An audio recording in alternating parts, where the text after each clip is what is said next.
Sometimes we get certain patients and the first 30 minutes of the consult, they have a serious disease. They're only talking about who they know, who they're connected with. And right then we realize the disease is not our problem right now, but it's the attitude.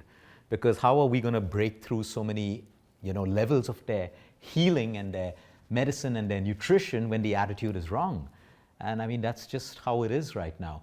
Why don't they teach these things in schools? I think that, students and children should learn. Health is one, we're trying to get it into schools, but even attitude, because it starts, we depend on parents to teach attitude, because I believe they should start off young. Like you said, we have so many people who have passed out from the best universities in the world, the best skill sets, but they fail at every aspect of their life because of attitude, because of ego. Luke, we've been doing leadership training for many years for Fortune 100 companies like Lufthansa and all. And when we do training now, I tell people that, look, what I am doing in your company here is repair work. I'm repairing. Now, if you prepare them, you won't have to repair them. Where do you prepare them? You prepare them in schools and colleges. And sadly, they are not. Within India, the IIM Nagpur has come forward, and starting 2 weeks from now, we're starting out a program at IIM Nagpur for 250 MBA students. Again, the title of the program is called Prepare Them, Don't Repair Them. Prepare them, don't repair them. And that is the title of the whole thing. And our whole objective is to create a factory of leaders, good leaders, factory of good leaders. Because I learned one thing, there is no such thing known as a neutral leader. Either they're good leaders or they're bad leaders. And good leaders actively guide, bad leaders actively misguide. And good leaders look to create more leaders. And bad leaders look to create followers. You know why? They are so insecure.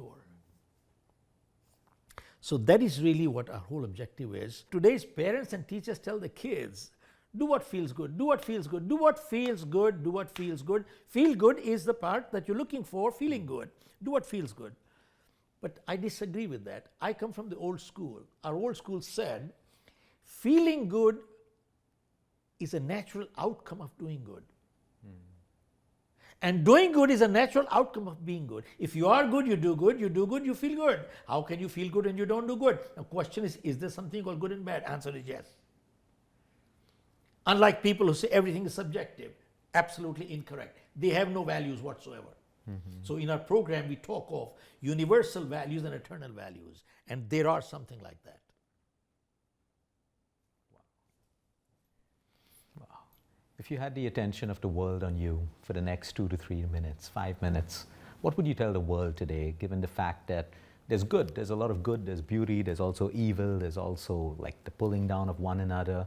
I mean, we're living in a world where we have more comfort, wealth is upcoming, more knowledge, more AI, but it doesn't match the statistics of depression and suicides, unhappiness, broken relationships. So I'm sure you have seen this from the top, What's going wrong, and what do you think the fix is? If you had the attention of everyone on you right now, what would your advice be? Well, my observation would be, one is, today the world has changed very drastically. Me is all what people are looking for. Me, mine. And second thing is that today's generation is very good with technology. Excellent. They could spend hours and hours in front of the machine. That's the positive side. But the flip side is they're very uncomfortable with people. They have become very uncomfortable with people. And my only contention is that with the speed of change, the way things are happening today, products are getting obsolete the day they're getting launched. And knowledge is getting obsolete within 2 to 3 years.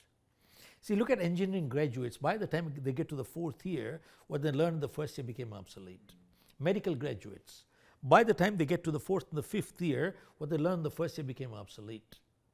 So with this kind of a scenario, either we are in deep trouble, or there's a great opportunity for those who are prepared. Now the question is, how do you prepare for the unknown? How do you prepare for the unknown? So it has literally become a cliche, the only constant is change. So is there anything else in this world that is constant? If there is, why not master the constants? Going into the future, the only people who will succeed in life are those who master 3 skills.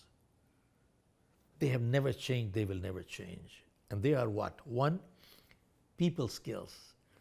2, persuasion skills. 3, prioritizing skills. I'll quickly share with you why people skills. Go check out all over the world. We don't have business problems, we have people problems. And when we take care of our people problems, most of our business problems are automatically resolved. 2, all through history, our parents, their parents, their parents, we are hired for our skills, but we are fired for our behavior. 3, you notice the lower a person is in life, 90% of the time goes in technical skills, less than 10% people skills. And higher you go up, guess what happens? Just reverses. See, means technology and technicians you can always buy with money. But the wealthiest person in the world must build and create relationships. In crude language, somebody said, you can buy a dog, but you cannot make them wag their tail. And I could go on, but this is people skills. 2, persuasion skills. Persuasion means what? Ability to influence, ability to convince, ability to negotiate, ability to sell. That's called persuasion. 4 things. Influence, negotiate, sell, convince.